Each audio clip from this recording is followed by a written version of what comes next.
जो घटना हुई फेड की तरफ से, पॉज ले लिया उन्होंने, ब्याज दरों में कोई बढ़ोतरी नहीं की।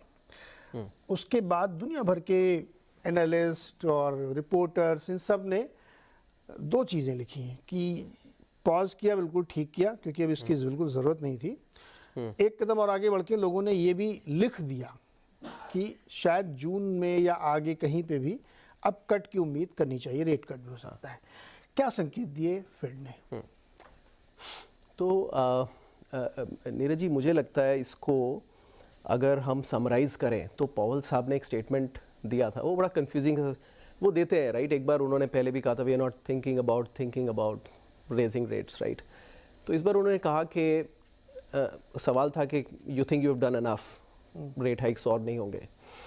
तो ही सेड दैट, और या फिर इन्फ्लेशन तकरीबन कंट्रोल में आ गया है। तो he said that we are not sure that we haven't, but we are also not sure that we have.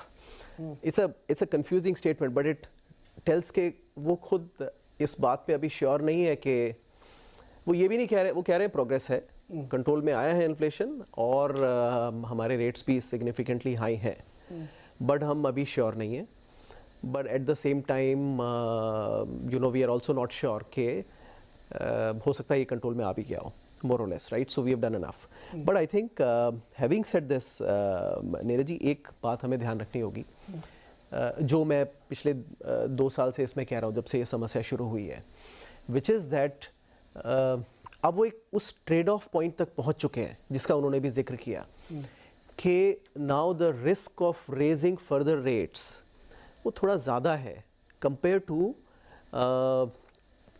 उसको यहीं पे स्टेबल रख के ऑब्जर्व करने के। नाउ अगर वो 50 बेस पॉइंट और रेस करते हैं उससे कुछ हासिल तो क्या होगा पता नहीं, लेकिन पैनिक जरूर आ जाएगा मार्केट में। तो one is that they have reached a point, they are saying कि यार अब इसको काम करने देते हैं इकोनॉमी में, ये एक सफिशिएंट रेट है। इन्फ्लेशन बाय द वे 3.7 है कोर, तो उससे तो ऊपर ही बैठे हैं वो, तो रियल इंटरेस्ट रेट तो आ ही गया पॉजिटिव में। बट एक चीज़ की वो ज़रूर वो भूल नहीं करेंगे, वो भूल है जो वॉल करने की, और इनसे भी ये गलती हुई जो अभी तक इनका पीछा करती है, वो ये है कि वो जो ट्रांजिटरी शब्द का उन्होंने इस्तेमाल किया। आई थिंक अगर कहीं उनको टिल्ट लेना होगा तो वो टिल्ट लेंगे towards staying higher for longer. वो जल्दबाजी नहीं करेंगे, क्योंकि वही जल्दबाजी वॉल्कर ने की थी, इन्फ्लेशन वापस आ गया था। तो आई थिंक वो जल्दबाजी अभी भी नहीं करेंगे।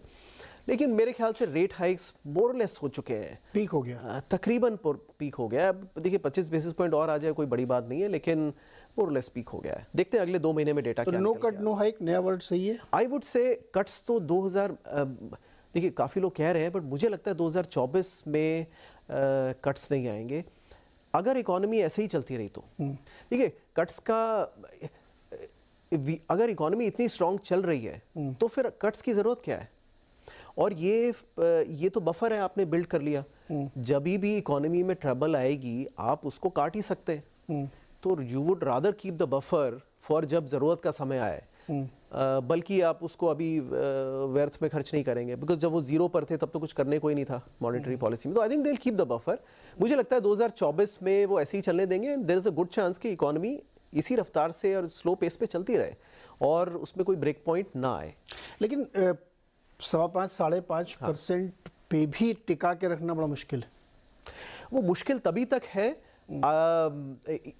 if nothing, I mean if something breaks तो फिर मुश्किल है, लेकिन अभी तो कुछ ब्रेक होता दिख नहीं रहा।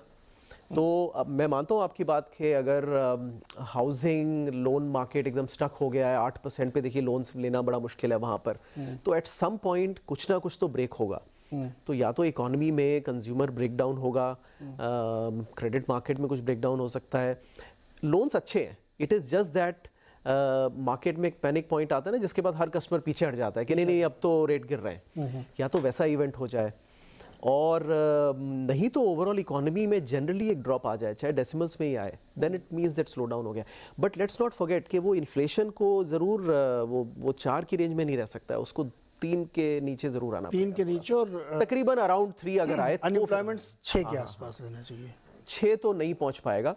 उसका रीज़न ये है कि यूएस में after Covid about 2 million people जो 65 के ऊपर थे उन्होंने प्री रिटायरमेंट ले लिया, अर्ली रिटायरमेंट काइंड ऑफ 63, 60, 65 के बीच ओके में।